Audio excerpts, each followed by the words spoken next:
시청자 여러분 안녕하십니까? VOA 뉴스투데이 시작합니다.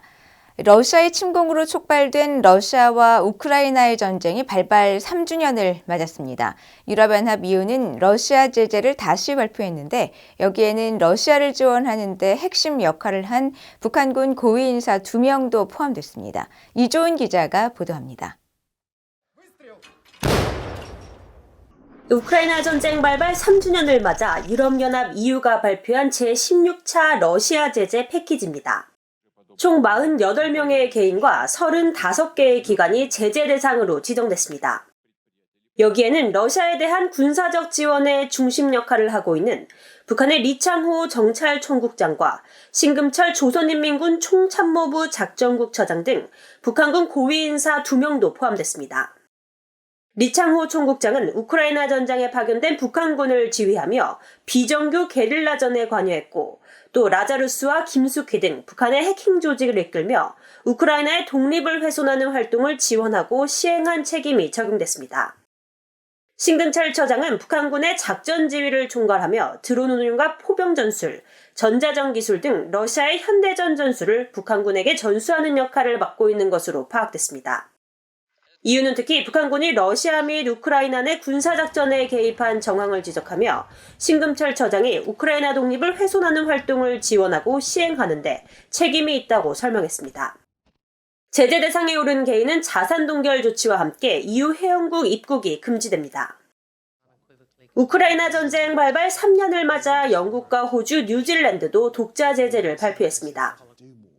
영국 외무부는 러시아의 우크라이나 침공을 지원한 개인 및 기업에 대한 신규 제재 107건에 북한의 노광철 국방상과 김영북 조선인민군 총참모부 부총참모장, 리창호 정찰총국장, 신금철 조선인민군 총참모부 작전국 처장, 북한군 소속 미사일 기술자 리성진 등을 포함시켰습니다. 특히 노광철 국방상과 다른 장성 및 고위 관리들은 북한군 10,000여 명을 러시아에 배치하는 데 공모했으며 블라디미르 푸틴 대통령은 북한군을 총알바지로 사용하고 있고 북한군 사상자는 4,000명이 넘는다고 밝혔습니다. 호주 외무부도 노광철, 리창호, 신금철 등 북한 고위 인사를 포함해 개인 70명과 기관 79곳을 독자 제재 목록에 추가했습니다. 이어 성명을 통해 이번 제재는 북한군의 우크라이나 전장 배치를 포함해 러시아와 북한 간의 군사협력 심화에 관여한 개인과 단체를 대상으로 한다고 밝히고 러시아와 북한의 군사협력 심화는 유럽과 인도태평양 안보에 심각한 결과를 초래하는 러시아 전쟁의 위험한 확장이라고 지적했습니다. 뉴질랜드 역시 영국, 호주 등이 제재한 북한 고위 인사들을 포함한 러시아 독자 제재를 발표했습니다. VOA 뉴스 이조은입니다. 우크라이나 전쟁 발발 3주년을 맞아 유럽의 국제안보 협력기구들이 각각 성명을 발표하고 러시아의 침략 전쟁과 북러 군사협력 심화에 대해 비판했습니다. 유럽연합 EU는 24일 발표한 성명을 통해 북한이 우크라이나 전쟁에서 러시아의 무기와 병력을 제공함으로써 한국도 이 전쟁의 영향을 받고 있다고 밝히고 EU와 한국은 러시아가 북한의 무기와 병력 제공의 대가로 어떤 지원을 하는지 주시하고 있으며 이 같은 협력은 한반도와 전 세계의 평화와 안정을 위협할 수 있다고 지적했습니다. 유럽의 다자안보 협력체인 유럽안보협력기구 OSCE도 이날 성명에서 전쟁을 확대하고 전 세계에 영향을 미치며 우크라이나 국민들의 고통을 연장시키는 북한과 이란, 러시아 간의 군사협력에 깊은 우려를 표한다고 밝혔습니다. 유럽 대서양 국가들의 안보 동맹인 북대서양조약기구 나토도 이날 성명에서 러시아의 침략과 이에 대한 벨라루스, 중국, 이란, 북한 정권의 지원을 단호히 규탄하며 나토 회원국들은 이들의 협력에 대해 단합된 입장과 결의를 유지하고 있다고 강조했습니다. 세계 유일의 다자간 군축협의체인 UN 군축회의에서 유럽연합과 한국, 영국, 프랑스, 캐나다 등 주요 회원국들이 러시아에 대한 북한의 군사 지원을 규탄했습니다. 북한의 불법적인 핵과 탄도미사일 개발이 국제 안보를 위협한다는 비판도 이어졌습니다. 조상진 기자가 보도합니다. 스위스 제네바 UN 본부에서 24일 개최된 UN 군축회의 고위급 회기 첫날 유럽연합 EU는 북한과 러시아의 군사협력을 강하게 비판했습니다. The EU reiterates its resolute condemnation of Russia's war of aggression. We strongly condemn support by third countries and actors and entities therein which enable Russia to sustain its war, including arms transfers and deepening military cooperation with the DPRK and Iran. 유럽연합 특사는 또 핵 보유국과 사실상 핵무기 보유국들이 핵 위험을 줄이기 위한 구체적 조치에 나설 것도 촉구했습니다. 한국 정부를 대표해 회의에 참석한 강인선 외교부 2차관도 기조연설에서 구체적인 사례를 들며 북러 군사협력은 국제 안보를 더욱 불안정하게 한다고 비판했습니다. The DPRK not only delivered a massive amount of deadly munitions and ballistic missiles in violation of multiple UNSC resolutions, but also dispatched more than 11,000 troops to Russia. In turn, Russia provided anti-air missiles to Pyongyang and made an unacceptable statement that the denuclearization of the DPRK is a closed issue. This reminds us that the DPRK's illegal activities are not just a regional issue, but present and alarming security threats of affecting the entire international community. 강 차관은 또 북한이 불법적인 핵과 탄도미사일을 개발하는 동시에 핵무기 선제 사용을 공개적으로 위협하고 있다고 지적하고 이는 유엔 제재를 정면으로 위반하는 것이며 국제사회가 평화와 안보를 위해 이룬 공동의 노력을 완전히 무시하는 것이라고 비판했습니다. 영국과 프랑스도 동참했습니다. 레이 콜린스 영국 외무차관은 기조연설에서 북한은 유엔 안보리 결의를 명백히 위반하면서 핵과 탄도미사일 프로그램에 용납할 수 없는 발전을 지속하고 있다면서 핵확산 금지 조약 NPT를 완전히 준수할 것과 유엔 결의에 따른 국제 의무를 준수할 것을 촉구했습니다. 카밀 푸티 프랑스 군축 대사도 프랑스는 북한의 핵무기 및 탄도미사일 개발을 중단시키겠다는 결의를 갖고 파트너들과 협력하고 있다고 강조했습니다. 피터 맥두걸 캐나다 군축 대사도 북한의 이딴 미사일 시험은 긴장 고조와 위험을 초래하고 있다면서 북한을 국제사회가 직면한 주요 위협 중 하나로 지목하고 핵무기 프로그램과 우크라이나 전쟁 개입을 중단할 것을 촉구했습니다. VOA 뉴스 조상진입니다. 북한이 지난해 중국과의 무역에서 15억 달러에 육박하는 적자를 기록했습니다. 10년간 누적 적자만 110억 달러가 넘는데 최근 고환율 사태까지 겹친 북한은 지속적인 암호화폐 탈취를 통해 이런 부족분을 충당하고 있는 것으로 보입니다. 김영교 기자가 보도합니다. VOA가 중국 해관총서의 지난해 북중 무역 수지 자료를 살펴본 결과 북한은 2024년 한 해 중국에서 18억 3,303만 달러어치의 물품을 들여오고 중국에 3억 4,735만 달러어치의 물품을 수출해 14억 8,567만 달러의 적자를 기록했습니다. 이 같은 북한의 대중국 무역 적자는 관련 기록이 남아있는 1990년대부터 매년 이어지고 있습니다. 지난 10년간 북한의 대중국 무역 수지 누적 적자액은 113억 6,355만 달러이고 범위를 지난 30년으로 넓히면 적자 규모는 약 237억 달러로 집계됩니다.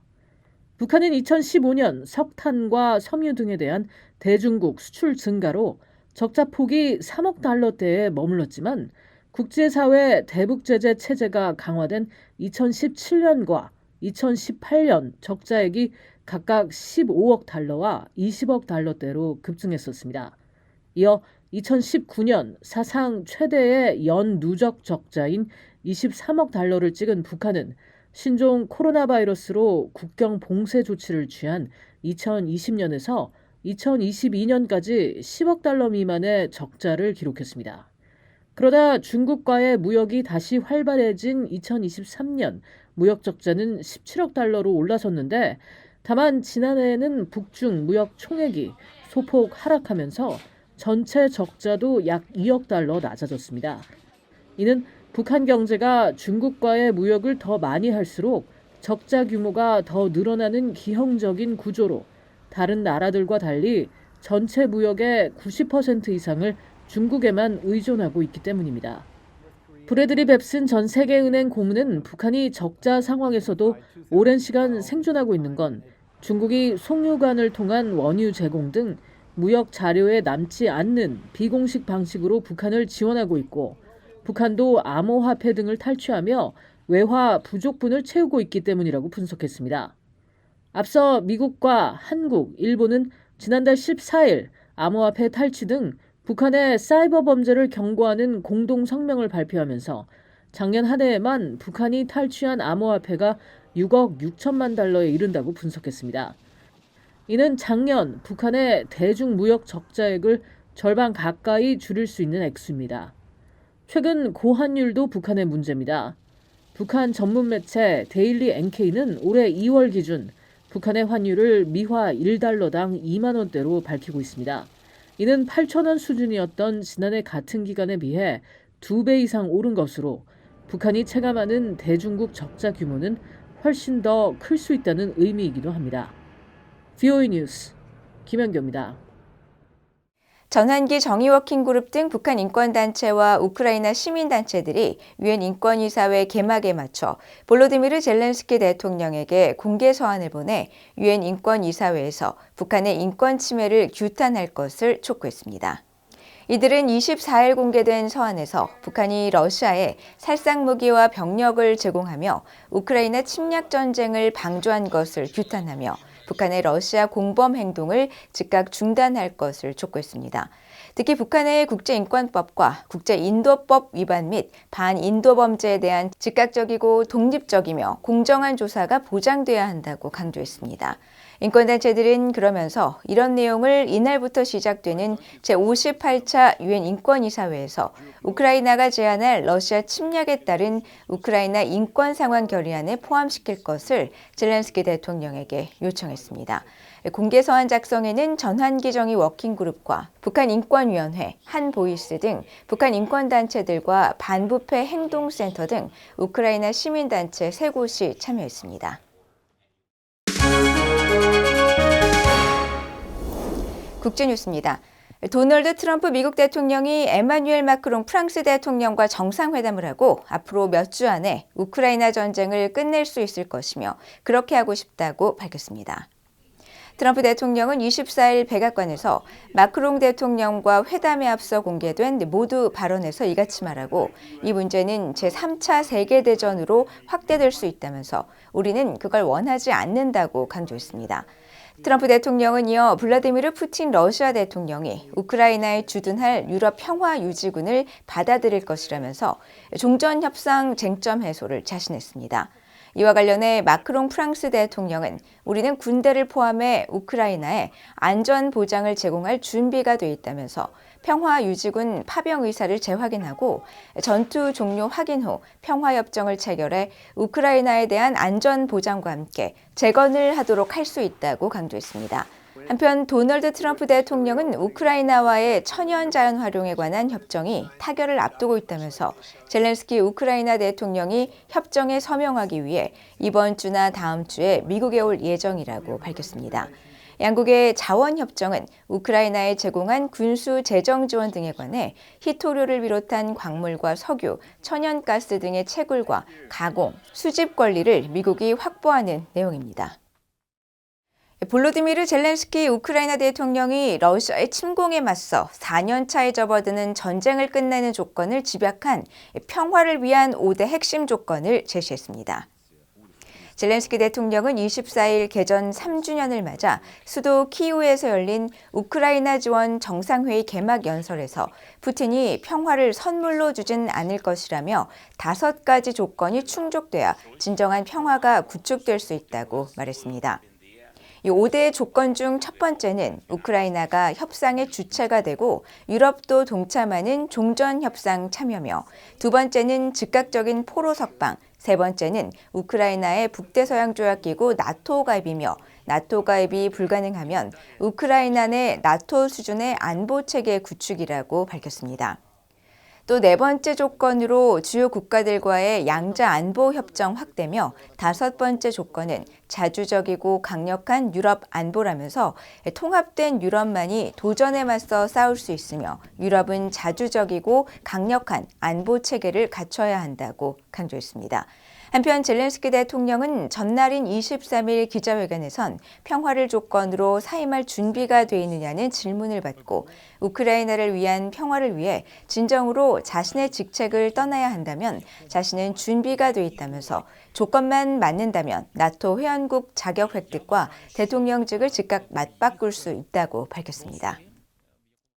블라디미르 푸틴 러시아 대통령과 시진핑 중국 국가주석이 24일 전화통화를 갖고 양국 간 긴밀한 유대와 협력을 재확인하고 러시아 우크라이나 전쟁 종전과 관련한 미러 간의 협상 경과를 공유했습니다. 중국 관영 매체들은 시 주석이 우크라이나와 러시아의 전쟁 3주년을 맞은 이날 푸틴 대통령과의 전화회담에서 두 나라의 무제한적 파트너십을 재확인했다고 보도했습니다.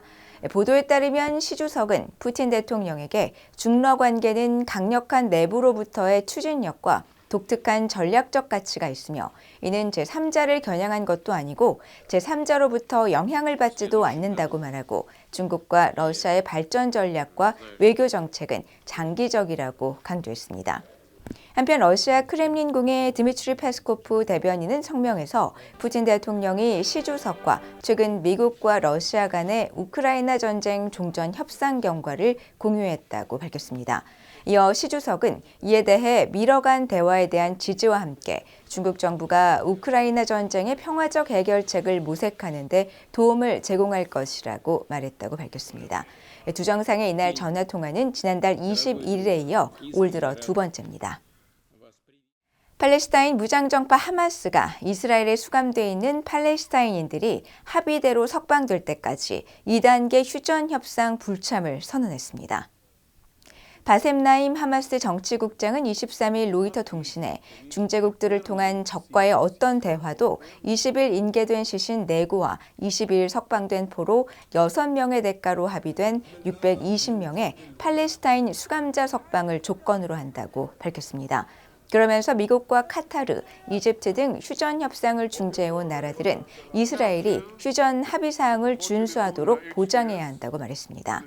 지난달 19일 1단계 휴전에 들어간 이스라엘과 하마스는 이후 휴전 합의 이행의 일환으로 하마스 억류인질과 이스라엘 수감 팔레스타인 맞교환을 진행해왔습니다. 한편 이스라엘군은 가자지구와 함께 영내 또 다른 팔레스타인 지역인 요르단강 서안 지구에 20년 만에 처음으로 탱크를 보냈다고 로이터 통신이 전했습니다. 보도에 따르면 이스라엘군은 서안 지구 난민촌에서 팔레스타인 무장단체와 싸우기 위한 연장 주둔 준비를 예하 부대에 명령했으며 이스라엘은 지난달 하마스와의 휴전 발효 이틀 뒤 북부 제닌을 시작으로 서안 지구에 대한 군사작전을 진행하고 있습니다. 기후변화에 관한 정부 간 협의체 IPCC 회의가 24일 중국에서 열렸습니다. 각국 정부와 국제기구 대표들이 참석한 가운데 이날 중국 저장성 항저우에서 개막한 회의 개회사에서 짐 스키아 IPCC 의장은 회원국들이 우리 업무의 모든 측면을 지원하는데 강력하고 꾸준한 지지를 보여줬다고 말했습니다. 스키아 의장은 이어 회원국들에게 IPCC의 기후변화 관련 평가와 이를 위한 과학 분야에 대한 지지와 자발적 기여를 계속해 줄 것을 촉구했다고 로이터 통신이 보도했습니다. 오는 28일까지 진행되는 이번 회의에서 195개 회원국 대표들은 기후변화와 관련한 7번째 평가 보고서와 이산화탄소 제거 기술, 포집탄소 활용, 저장에 관한 세계 실무협의그룹의 보고서 초안을 논의하며 오는 2029년 말까지 검토를 거쳐 최종본이 확정될 예정입니다. 한편 이번 회의는 그동안 기후변화 대응에 부정적인 입장을 밝혀온 도널드 트럼프 행정부가 회의 공동의장을 맡을 예정이던 미국 항공우주국 나사 수석과학자의 참석을 철회한 가운데 열렸다고 미국 CNN 방송이 보도했습니다. IPCC는 유엔 환경계획과 세계기상기구가 각국 정치 지도자들에게 기후변화의 위험성과 대응 전략을 제시하기 위해 1988년 설립한 유엔 산하 기구입니다. 이상으로 BOA 뉴스투데이를 모두 마칩니다. 시청해주신 여러분 고맙습니다.